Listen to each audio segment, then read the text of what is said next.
আসসালামু আলাইকুম এভরিওয়ান, কেমন আছেন সবাই? আশা করি অনেক ভালো আছেন। তো এখন আমরা দেখব নবম জাতীয় পে স্কেল এর সর্বশেষ তথ্য। আজ 17 ডিসেম্বর 2025 দ্য ডেইলি কম্পাস এই নিউজটি করেছেন। তো ভিডিওটি যেখান থেকে দেখতেছেন অবশ্যই ভিডিওটিকে শেয়ার করে দিবেন এবং আপনার মূল্যবান মন্তব্য করে দেবেন এবং সর্বশেষ চ্যানেলটিকে লাইক এবং সাবস্ক্রাইব করে দিবেন। তো চলুন আমরা ভিডিওটি শুরু করি।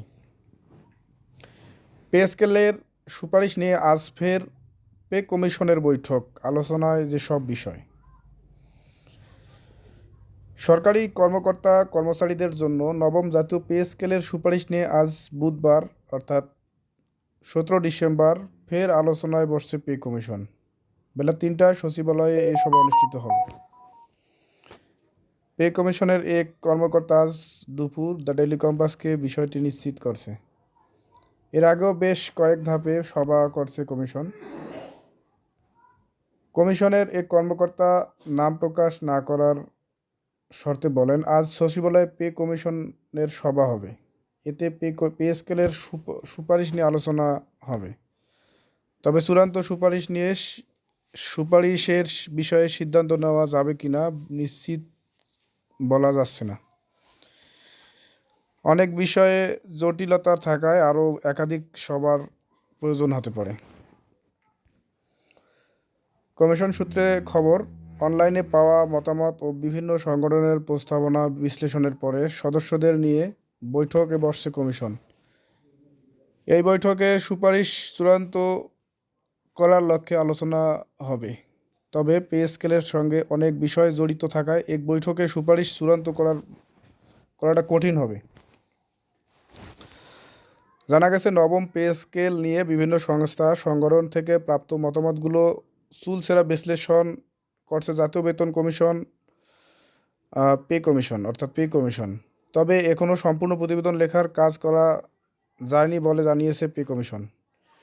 সোমবার কমিশনের একটি সূত্র দ্য ডেইলি কম্পাসকে জানিয়েছে, কর্মচারীদের সাম্প্রতিক মহাসমাবেশ কিংবা বুধবার থেকে কঠোর কর্মসূচির কোনো কিছুতেই বিচলিত নন তারা। বাস্তবসম্মত একটি সুপারিশ প্রস্তুতির দিকে মনোযোগ দিয়েছে কমিশন। এজন্য প্রতিটি সংস্থা, দপ্তর এবং সংগঠন থেকে প্রাপ্ত প্রস্তাব গভীরভাবে পর্যালোচনা করে লিপিবদ্ধ করা হচ্ছে। এই কার্যক্রম শেষ হতে আরও সময় লাগবে। কমিশনের এক কর্মকর্তা বলেন, কর্মচারীরা আন্দোলন করতে পারে, আন্দোলন ঠেকানো কিংবা আশ্বাস দেওয়া কমিশনের কাজ নয়। কমিশন নির্ধারিত সময়ের মধ্যে তাদের সুপারিশ প্রণয়ন নিয়ে কাজ করছে।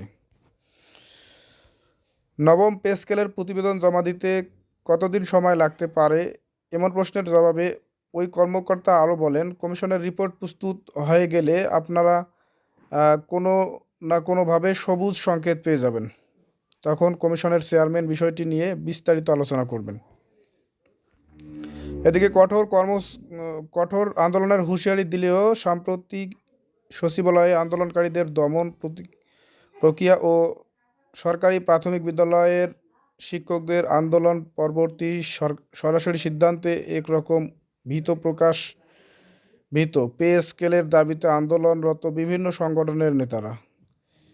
এজন্য আপাতত কঠোর কর্মসূচির দিকে যাচ্ছেন না তারা।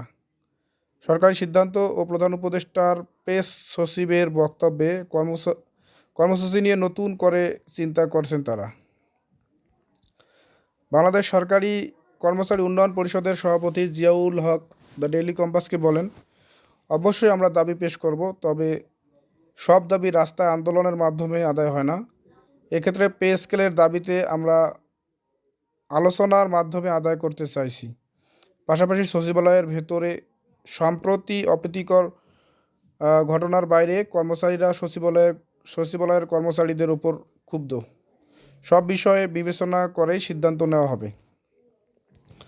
বাংলাদেশ সরকারি কর্মচারী সমন্বয় পরিষদের মহাসচিব বেল্লাল হোসেন দ্য ডেইলি কম্পাসকে বলেন, আমরা অর্থ উপদেষ্টা সালেহ আহমেদের সঙ্গে সাক্ষাৎ চেয়ে একটি চিঠি দিয়েছি।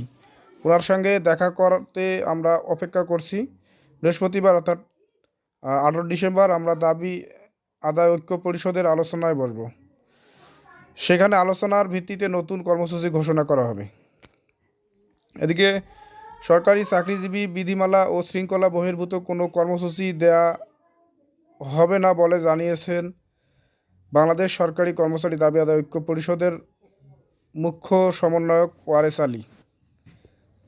দ্য ডেইলি কম্পাসকে তিনি বলেন, প্রজাতন্ত্রের কর্মচারী হিসেবে ইচ্ছামতো কর্মসূচি আমরা দিতে পারি না। আমরা চাকরির বিধিমালা ও শৃঙ্খলার মধ্যে থেকে কর্মসূচি দেব। বিধিমালা বহির্ভূত কোনো কর্মসূচি দেওয়া হবে না। প্রসঙ্গত, সরকারি কর্মচারীদের চাকরিজীবীদের নতুন বেতন কাঠামো প্রণয়নের লক্ষ্যে গত জুলাই মাসে কমিশন গঠন করে দেয় অন্তর্বর্তী সরকার। এই কমিশনের 6 মাসের মধ্যে সুপারিশ জমা দেওয়ার বাধ্যবাধকতা রয়েছে।